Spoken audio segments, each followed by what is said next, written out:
What is going on, everyone? It's not your boy. And I finished season 7 of Adventure Time. So, what I always do at the end of every season, I always do a review, kind of a summary thing, just to get my present, very current thoughts. Because again, I think it's raw. I think it's a good way just for me to also follow along and track the show as well. If you guys haven't seen any of my reactions or the reviews to previous seasons and episodes, YouTube things are happening somewhere here. Without further ado, let's get into the Season 7 review of Adventure Time.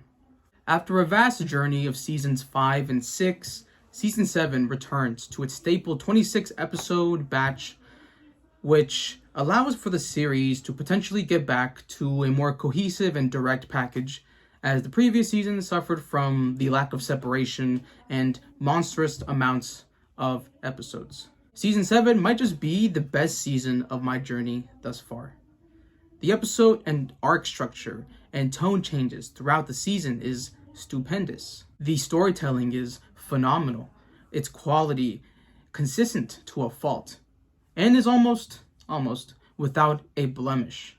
The first 5 episodes establish what is to come, and perfectly sets up the season with its early emotional situations, the focus on Bonnie and Marceline, inclusion of BMO, and more episodic, simple episodes. The show then takes a dramatic pivot as we are given the first multi-episode arc, Stakes, which focuses on Marceline and her past.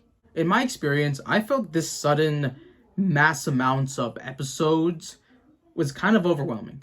Go from 1 to 2 episodes to 8 episodes is kind of jarring, but I must commend the experimental commitment to the longer storytelling. To add on, I did have some issues with the action and anticlimactic battles between the vampires and their leaders, but I also do feel this was to capture still the zany and fun nature that Adventure Time always has.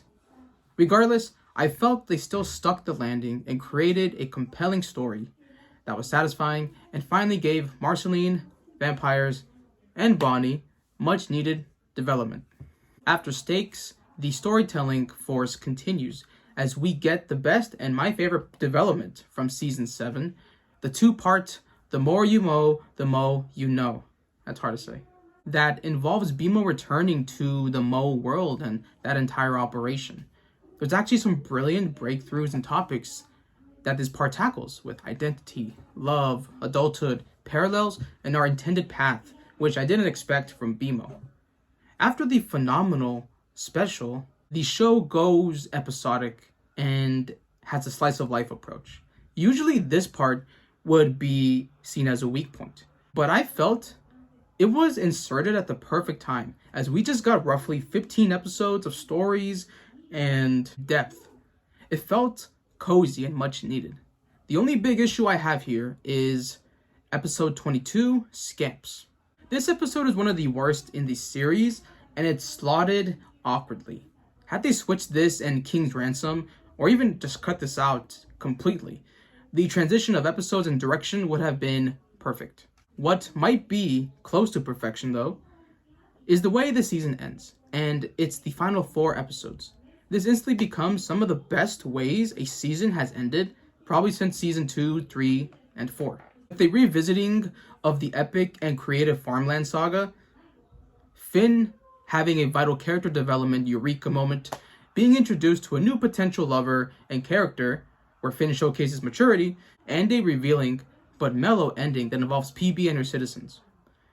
It doesn't really feel like your traditional Adventure Time season finale, but again, there was this rewarding and how far we have come feeling that felt right. These final 4 to 5 episodes directions, it tackled all the great things that makes this show an Adventure Time, with its philosophical, romantic, historical, and plot-centered identity.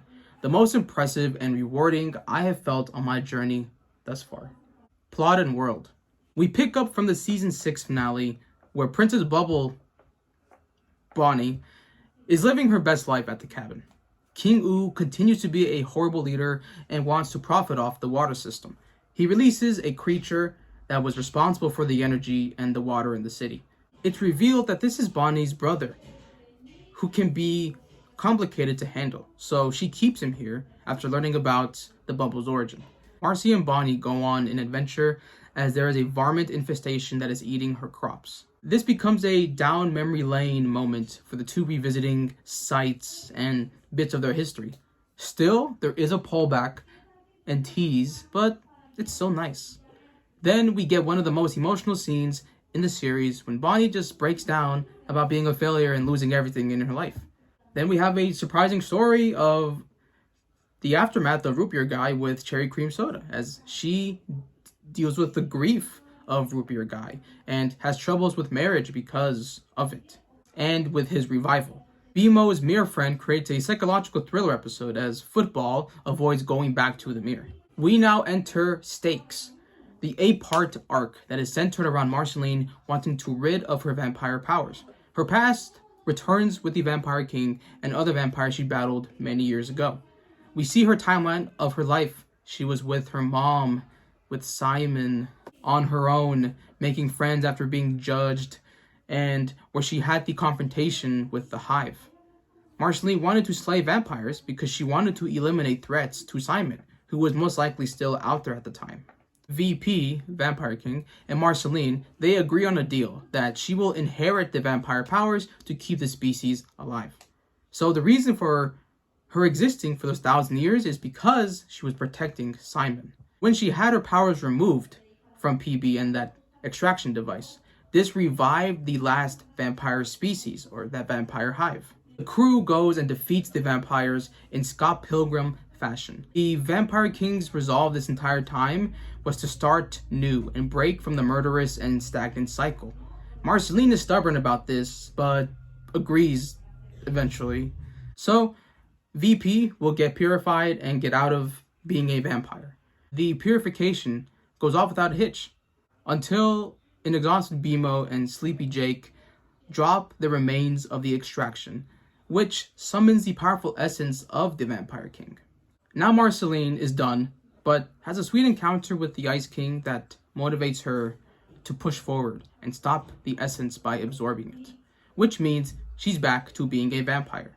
But now she's in a place where she's more mature, empathetic, and wise after being the only vampire knowing the experience of being a human. Also, Bonnie reclaims the throne after the citizens rebelled against King U and melted him. BMO surprisingly has an arc, as a supposed robot Mo comes to visit and give her a mission on her birthday. She ventures out to the factory and quickly starts feeling all sorts of fearing of growing up, being loved, themes that will be pivotal to the next part. Now she's at the factory and she gets stuck on one of the claws and it catches her fall and she ponders more. Then she encounters a machine that is a combination of all the Mo's.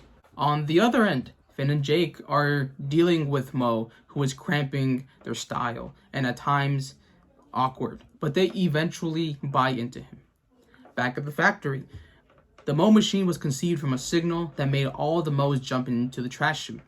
Then they reveal that Mo is dead, which confuses BMO because he is currently at their house. This ends up being Mo, who is obsessed with obtaining love that they felt Mo never gave to them. We carry over to the other side, where Finn and Jake are tired and fed up with the old-fashioned way of Mo, until he starts framing Neptr and reveals that he is Amo. There's a standoff between BMO and Amo, where he is using his projectiles. BMO, withstanding the hits with perseverance, manages to hold onto the ball, which redirects Amo's momentum and sends him down the cliff. BMO, still not feeling up to the task of leading the Mo's, reflects on the journey, as the feeling of growing up, changing, love, and her path is all in question. She thinks back to Amo's programmed decisions and is afraid they'll end up just like that, but remembers that right now her purpose is what Mo had built her for, which is to be free. Since she has the ability to think freely and outside of the program, which no other Mo was able to do. Then we cut from the stories and simply go to more episodic and cozy adventures. After this, Gunther is kidnapped and the crown is used as the way to get him back which has Ice King filled with fear and angst. Then we see quick shots of someone downloading Orgolorg information and more of the crown. It's revealed that this was Betty, who Ice King does not remember still. She disappears once again. The next major development involves going back to farmland, the reality where the Lich and Finn's wish happened from Season 5. Prismo warns them that Ice Finn will use the Enchiridion to transport to other realities, and possibly their reality, so they just end him, but cannot do it. So they plan instead to steal the Enchiridion. The Lich is in cahoots with Ice Finn. They plan to use this portal to be active in every conceivable reality, but it's revealed that the Lich will betray Ice Finn. Moments from doing this, they use the device Prismo gave and eliminate the Lich, but his arm was still dropped into every reality, or at least we think. Ice Finn is restored and reunites with his family. Prismo edits the literal show and timeline to fix the plot hole and makes everything as they should have been, thus possibly ending and saying goodbye to this plotline. Finn enters the Hall of Egress, where he is stumped of how to get out. He has to close his eyes in order to peer in this sort of spiritual world and navigate his way out of the tunnel. However, whenever he opens his eyes, he wakes up back to the beginning of the Hall of Egress. What is a confusing, paradoxical journey turns out to be a symbolic and personal-driven one for Finn, as he learns about doing things on his own way, going with what life has given you, and having this removal of attachment in order to guide yourself. A heavy, character-layered moment for Finn. The teachings of this prove to be true, as he meets HW, who's a wizard that we have seen in the background in the Wizard City. Jake thinks Finn is in love again, but Finn is simply helping her find a spirit that she was with. HW reveals how she lost connection to her friend Sensei by wizardry, and the feelings of love made her weak. There's a message about, even if there is a similar attraction present, it's okay to let it go and not make anything of it. Simply profound. Finally, we arrive where we all started this season, with Bonnie. The Candy Kingdom has a graffiti problem as one of the banana guards commits the crime.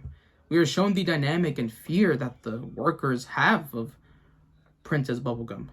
They fear they cannot be expressive or stand out, as they are aware of the past treatment and decisions she's had with people who just fall out of line. In a surprising but not shocking turn of events, because I think she actually did well earlier on, PB says that she is not proud of her past, but also sees no issue with them being individualistic. Subtle but big change for her as a controlling and strict leader. I love how the season started with PB-centered episodes and her being outside the Candy Kingdom, to the last episode where she is back inside and is making amends of her past. It really feels like a perfect and cathartic circle to this entire season. An extremely satisfying and more low-key way to end Season 7. Characters. Not the most variety of characters because this was a more focused and story-driven time, but there are still some standouts. Finn. He was in the background, but in the moments when he does step up, especially in those last 4 episodes, that change is monumental. It just wasn't there the entire season, but it's something that must be discussed and praised. I hope to see him build on this and truly kind of cement himself as one of the greatest characters of the show and just of animation. Hopefully. No pressure. Vampire King. I loved the way that he wanted to break the cycle. And I'm a sucker for those storylines, for that let's end all this generations worth of trauma, of pain, of vicious cycles. Let's stop it. I thought it was a very mature way and kind of a not your typical powerful villain role. HW. She only appears 1 episode, but I think it's very profound. And even the the impact that she has with Finn. And yeah, just really cool powers too. Leaf his clothes and swords. Really awesome. Now the top 3 is basically, you can choose anyone here and I don't care. Because yes, this is how strong the writing was for these characters this season. I'm going number 3. I'm going with Bonnie. I think Bonnie has gotten so much hate. On social media, I always see these things about like how they hate her and she's a horrible character. And I don't know how you watch this season and you still don't think she's changed. Yes, she's been a pretty bad leader. I'm not ignoring. But she really does grow and develop well, and she has a lot of emotional moments. She's very caring. Again, a little twisted, and I think every leader is a little twisted, man. And then yeah, again, her outfits are really nice. I really like them. Again, just her whole thing of, I'm gonna be at this house. Oh, like I'll come in clutch, from time to time. Oh, let's reconnect with Marceline. Oh, let's get back the kingdom. They accept me. They want me. I don't know. To me, she's done a great job with growing as a character, growing as a person, as a leader. Like, you even can kind of compare this to how she was before. Yeah, she still kind of sneaks around and, observes, but I don't think it's to this evil dementedness that people think is of like Scar. But I don't think this is at the same level of like Ozai or Scar, really demonic characters. It's confusing to me, but still PB this season was fantastic. Then we got Marceline, obviously with stakes. Even if that was the only relevant thing that she was in, it tells her entire story. You learn about the judgment that she was given. You learn about her power system and how she actually has so much weight to carry, about basically carrying the species of vampires for thousands of years. Again, the reason why she's alive today, or why she is this, is because she's a vampire of a battle that she ended many years ago. Yeah, we just know more about her, and then the slight development of, oh, I'm more mature, more empathetic, more emotional. I'm just really happy for her, and I hope to see her around more at just the kingdom, or just hanging out with PB. I know they have an awesome friendship, or I don't know what they have, to be honest. They still tease those things. But yeah, I'm proud of Marceline for this season, and I really hope it just shows in more appearances and not just kind of having one thing and then just moving on. I want her to be more a part of the cast. Lastly, we have the best character of season 7, and that is BMO. This came as a crazy surprise, and it's not just because of the Mo arc. It was also because of the football psychological thing. It's of Angel Face, I think that was the name. And then, yes, you have this crazy, well-crafted, emotional, surprising story about BMO wondering about, oh, if I get old, will they still love me? Will they still want to hang out with me? What is my purpose? Oh, this person, they're programmed this way. Am I programmed to be that way? It really taps into a lot of like existential themes, and I just didn't really expect that for BMO. So I think just for that, making to me, who's a kind of a side character, just like a comic relief type of thing, you kind of give them depth. It's pretty spectacular. And like I said, I'm okay if you put any of these 3 characters as the top one. I would even kind of see Vampire King is also in that discussion. Finn's in there too. This is just a great season where all the characters they had direction, they had development, they had growth in places that we didn't think they were going to go to. I am proud for all these characters just for their appearances this season. Episodes. So this time around, usually what I did before, I did 10 episodes per one, but just because it's a little bit short of a season and we're kind of back into the swing of the natural order of episodes, I'm just going to do 5. So also a small rule I'm doing for these episodes, I'm only doing 1 episode per arc. as in with just the BMO arc and the stakes arc. Just because I just want there to be variety and not just the entire, oh, this arc, every episode was a banger. Number 5, we have episode 25, Flute Spell. Just has HW and the new matured, hopefully developed Finn. And also too, some psychedelic kind of things and just really deeper episode about love and attachment. Great episode. 4, episode 23, Crossover. We go back to the farmland. That's so bizarre. It's so, as usual, as I always say, it's epic. And the storytelling is phenomenal here. The writing is great. The way that they even kind of drop in potential foreshadows here, and then the way that they clean it up in the edit, it's just so great. And again, just kind of humanizing the whole idea of like Ice Finn. You know, even Finn at the end there, he's looking very mournful and longing of something. This was an unexpected episode, and it really does feel like it's closing this chapter, this era of Adventure Time. Number 3, episode 15, The More You Mow, The Mo You Know. I don't really gotta say it, this episode is just, it has the action with the BMO, it has the philosophical and deeper meanings. There's just so many layers that you can pick out from here, like what messages, what themes are you gravitating towards? I just think it's phenomenal.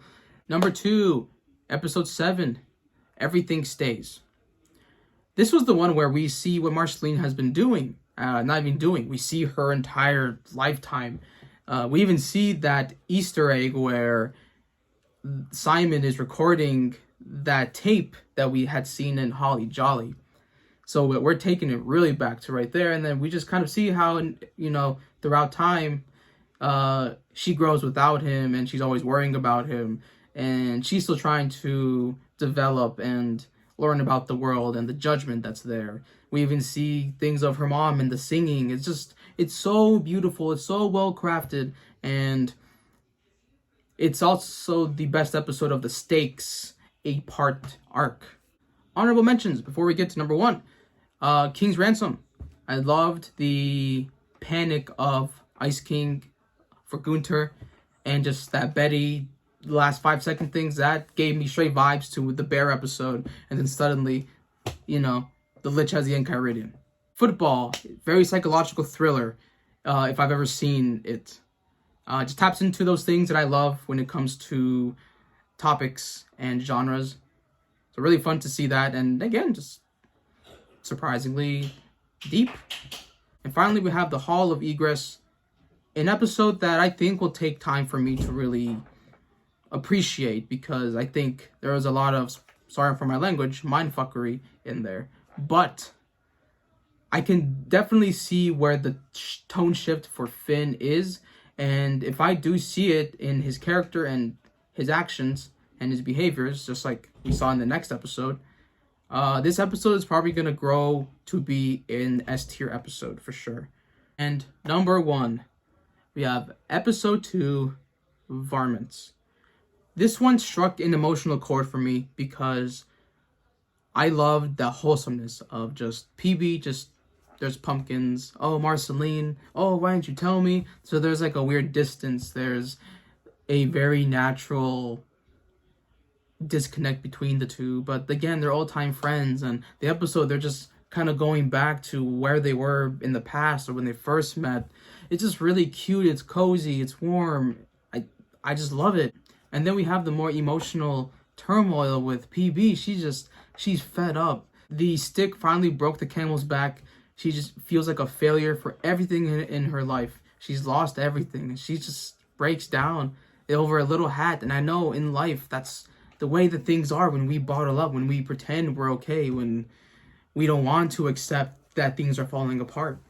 Just, it struck a human chord that I think is just presented beautifully. Yeah, this episode isn't as epic as like the crossover, or it's not as action-packed as the last episode of the Stakes arc. But that's okay. I don't need it to be.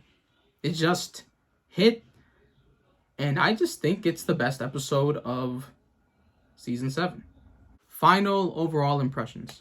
I can't stop singing praises about this season. Sure, there aren't those typical peaks and show-breaking episodes, and maybe the more focused approach to structure can feel off-putting.